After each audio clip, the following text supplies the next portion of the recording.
जय श्री राम। यहाँ तक की रामायण कथा मैं कह चुकी हूँ। आगे की कथा इस प्रकार है। हनुमान जी का लंका को प्रस्थान, सूरसा से भेंट, छाया पकड़ने वाली राक्षसी का वध।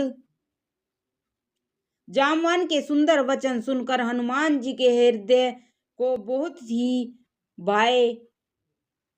हे भैया, तुम लोग दुख सहकर कंद मूल फल खाकर तब तक मेरी राह देखना,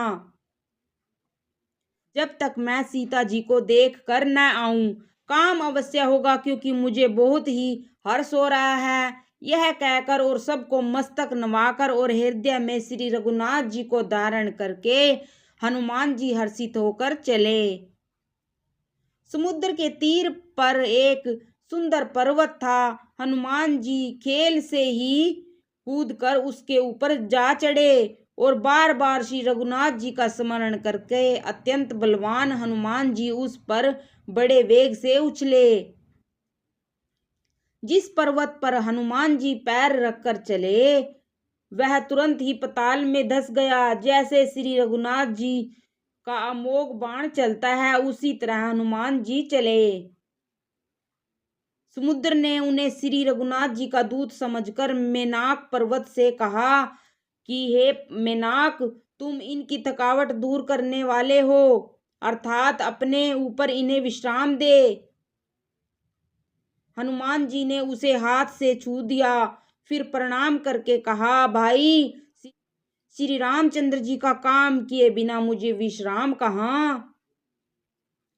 देवताओं ने पवन पुत्र हनुमान जी को जाते हुए देखा। उनकी विशेष बल बुद्धि को जानने के लिए उन्होंने सूरसा नामक सर्पों की माता को भेजा। उसने आकर हनुमान जी से यह बात कही, आज देवताओं ने मुझे भोजन दिया है। यह वचन सुनकर पवन कुमार हनुमान जी ने कहा, श्री राम जी का कार्य करके मैं लौट आऊं और सीता जी की खबर प्रभु को सुना दूं, तब मैं आकर तुम्हारे मुंह में घुस जाऊंगा। हे माता, मैं सत्य कहता हूँ, अभी मुझे जाने दे। जब किसी भी उपाय से उसने जाने नहीं दिया, तब हनुमान जी ने कहा, तो फिर मुझे खा न ले। उसने योजन भर मुंह फैलाया। तब हनुमान जी ने अपने शरीर को उससे दूना बढ़ा लिया। उसने 16 योजन का मुंह किया। हनुमान जी तुरंत ही 32 योजन के हो गए। जैसे जैसे सूरसा मुख का विस्तार बढ़ाती थी, हनुमान जी उसका दूना रूप दिखलाते थे। उसने 100 योजन मुख किया, तब हनुमान जी ने बहुत ही छोटा रूप धारण कर लिया और उसके मुंह में घुसकर फिर बाहर निकल आए और उसे सिर नवाकर विदा मांगने लगे। मैंने तुम्हारे बुद्धि बल का भेद पा लिया, जिसके लिए देवताओं ने मुझे भेजा था।